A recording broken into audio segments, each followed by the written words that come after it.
অন্য বাচ্চার তুলনায় আপনার বাচ্চার ওজন কি কম মনে হচ্ছে? মাত্র একটি ইনফরমেশন সঠিকভাবে না জানার কারণে আপনি অযথাই দুশ্চিন্তা করেছেন। সাধারণত একই বয়সে সব বাচ্চার ওজন কিন্তু সেম হয় না। সেজন্য বাচ্চার একটি গ্রোথ ট্রেন্ড ফলো করতে হয়। মাত্র একদিনের ওজন দেখে বা একদিনের একটা বাচ্চার সাথে তুলনা করে আপনার বাচ্চার ওজন ঠিক আছে কিনা বা কম বেশি আছে কিনা এটা ভাবা যাবে না। সেজন্য একটি গ্রোথ ট্রেন্ড ফলো করুন।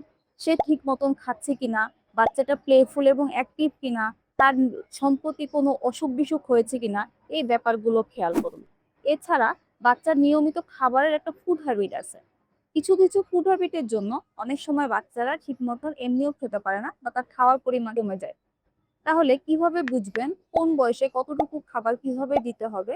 সেজন্য আমরা একটি চেক লিস্ট বানিয়েছি ২ থেকে ৮ বছরের বাচ্চাদের জন্য, যে তাদের দিনের মধ্যে কতবার মিল এবং স্ন্যাক্স দিতে হবে এবং কত সময় গ্যাপ দিয়ে দিতে হবে।